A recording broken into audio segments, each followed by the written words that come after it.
બસ હવે બહુ થયું, ખરેખર બહુ થયું. આવું એટલા માટે કહેવું પડે છે કેમ કે બહારના ખાવામાં વંદા, જીવાત, ગરોળી, દેડકા જોઈને હવે બસ કરો એવા ઉદ્ગાર નીકળી જાય છે. બહારનું ખાવા પીવાનું આ જ રીતે બને છે અને ઉપકાર માનો કે આ બધું તમને એક્સ્ટ્રા ચાર્જ વગર મળે છે.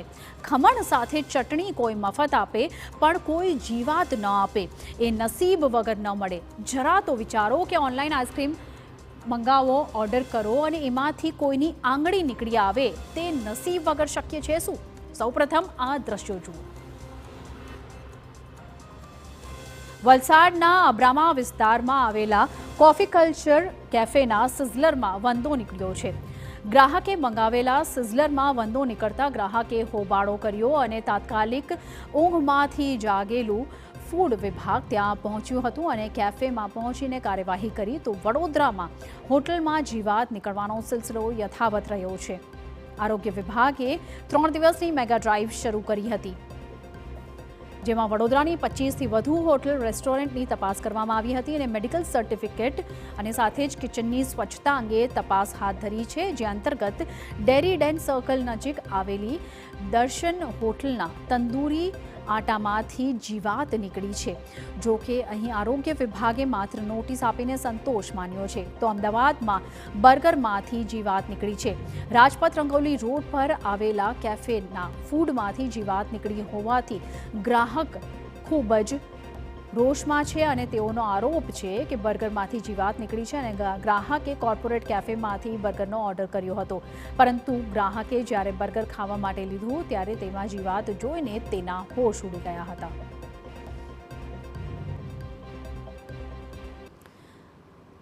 તમે સમજો કે આ બધી સરપ્રાઇઝ ગિફ્ટ છે. કોઈની થાળીમાંથી સાપ નીકળે કે કોઈને જીવાત કોબરા પાર્સલ થાય તે ગમ્મત નથી, એ રિસ્કી છે અને પણ સરપ્રાઇઝ એ છે તે ન ભૂલતા. ચોકલેટ સિરપમાં ઉંદર ઉતારવાનું સહેલું નથી. હજારો ફૂટની ઊંચાઈએ ઉડતા વિમાનમાં તમને ભોજન પીરસાય અને તેમાં જીવાત કે દેડકો નીકળે તો આશ્ચર્ય ન પામતા. અને એવી જ રીતે કોલ્ડ ડ્રિંકની બોટલમાંથી મોઢે માંડતા હો અને ખબર પડે કે તેની અંદર કાન ખજૂરો છે કે માઝાની બોટલમાંથી મકોડો છે તો તેનો આનંદ લો અને આટલું વીતવા છતાં સહી સલામત છીએ. બાકી આ બધું તો રહેવાનું જ છે. સમગ્ર ગુજરાત રાજ્યમાં એક બાદ એક ખાવાની વસ્તુઓમાંથી ગરોળી ક્યાંક તો જે જંતુઓ છે તે નીકળી આવ્યા છે. ત્યારે વલસાડના કોફી કલ્ચર ખાતે આવેલ જે હોટલ રેસ્ટોરન્ટ છે તેમાં ગત રાત્રિના સમય દરમિયાન જે સિઝલર નામની જે વાનગી ગ્રાહક દ્વારા લેવામાં આવી હતી તેમાં વંદો નીકળતા ગ્રાહક દ્વારા હોબાળો મચાવ્યો હતો. સમગ્ર બાબતે જે હાલ તો ફૂડ વિભાગ અહીં આવ્યું હતું અને ફૂડ વિભાગ દ્વારા કાર્યવાહી કરાતા ફૂડ વિભાગની કાર્યવાહીમાં કોફી કલ્ચર નામની જે રેસ્ટોરન્ટ છે તેને 15 દિવસની ક્લોઝર નોટિસ આપવામાં આવી છે.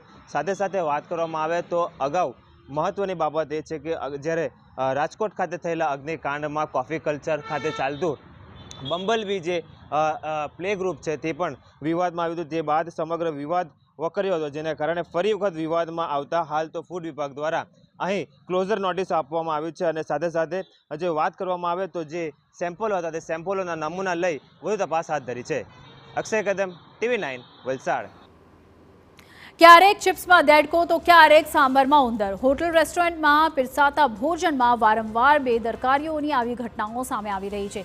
અમદાવાદમાં રાજપથ રંગોલી રોડ પર આવેલા કેફેના ફૂડમાં જીવાત નીકળી હોવાનો ગ્રાહકનો આરોપ છે અને ગ્રાહકે કોર્પોરેટ કેફેમાંથી એક બર્ગરનો ઓર્ડર આપ્યો હતો, પરંતુ ગ્રાહકે જ્યારે બર્ગર ખાવા માટે લીધું ત્યારે તેમાંથી જીવાત જોઈને તેના હોશ ઉડી ગયા. ગ્રાહકનો આરોપ છે કે કેફેવાળાએ તેની ફરિયાદનો પણ યોગ્ય જવાબ આપ્યો નથી. ત્યારે એમસી દ્વારા કેફે સીલ કરવાની કાર્યવાહી કરવામાં આવી છે. તો આ તરફ વડોદરામાં આરોગ્ય વિભાગે 3 દિવસની મેગા ડ્રાઈવ શરૂ કરી, જેમાં ડેરી ડેન સર્કલ નજીક આવેલી દર્શન હોટલના તંદૂરી આટામાંથી જીવાત નીકળી છે. જીવાત નીકળતા જ આરોગ્ય વિભાગે માત્ર નોટિસ આપીને સંતોષ માન્યો છે. રાજ્યમાં અલગ અલગ શહેરોની અંદર જે ખોરાક છે તેની અંદરથી જીવાતો નીકળવાનો જે સિલસિલો થઈ રહ્યો છે, જેને લઈને વડોદરા આરોગ્ય વિભાગને અને રાજ્યની તમામ જે આરોગ્યની શાખા છે તેઓને રાજ્ય સરકાર દ્વારા એક આદેશ આપવામાં આવ્યો છે. આગામી 3 દિવસ સુધી જે ફૂડ સેફ્ટી ડિપાર્ટમેન્ટ છે તેમના દ્વારા અલગ અલગ રેસ્ટોરન્ટ્સ અને અલગ અલગ વિસ્તારમાં તપાસ હાથ ધરી જેમની પાસે હાઇજેનિક ફૂડ ના હોય અથવા તો જે અનહાઇજીન વસ્તુઓ હોય તેને લઈને કામગીરી કરવા માટેના આદેશ આપવામાં આવ્યા છે. ત્યારે વાત કરીએ સયાજીગંજ વિસ્તારમાં આવેલી દર્શન હોટલની, જ્યાં આગળ ફૂડ સેફ્ટી વિભાગ દ્વારા હાલ તપાસ હાથ ધરવામાં આવી છે. શેડ્યુલ 4ની નોટિસ આપવામાં આવી છે. મહત્વની વાત તો એ છે કે જે તંદૂરી આટા હોટલની અંદર રાખવામાં આવ્યો છે તે આટામાંથી જીવાત નીકળી અને ફૂડ ઇન્સ્પેક્ટરે જ સાફ કર્યું હોય તેવું જોવા મળ્યું હતું.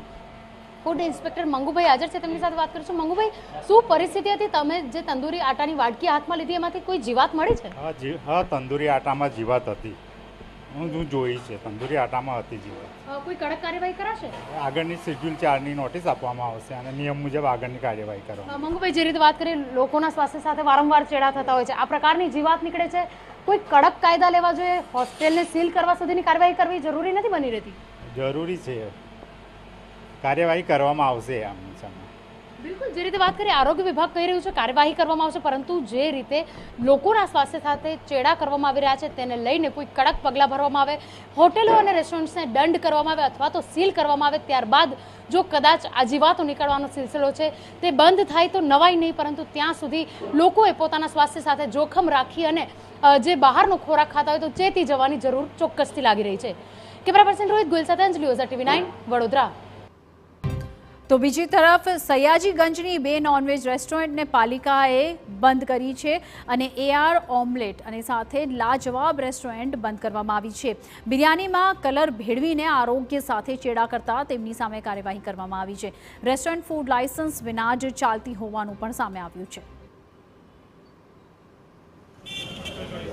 સયાજીગંજ વિસ્તારમાં હાલમાં આપણે AR ઓમલેટ અને લાજવાબ તવા ફ્રાયને ત્યાં ઇન્સ્પેક્શન કરેલ. તેઓના બંનેના લાયસન્સ એક્સપાયર થઈ ગયા હતા અને તે આધારે તેમનો તાત્કાલિક ધોરણે ધંધો બંધ કરાવ્યો અને દુકાન બંધ કરાવેલ છે. વધુમાં એમને ત્યાં જે ફૂડ આઇટમ હતી બિરયાની, જેમાં કલર જોવા મળેલ, જે પ્રોહિબિટેડ છે, પ્રિપેર્ડ ફૂડમાં કલર એલાઉડ નથી, તે જોતાં તેનો પણ તાત્કાલિક ધોરણે આશરે લગભગ 20 થી 25 કિલો જેવી બિરયાની આપણે નાશ કરાવેલ છે.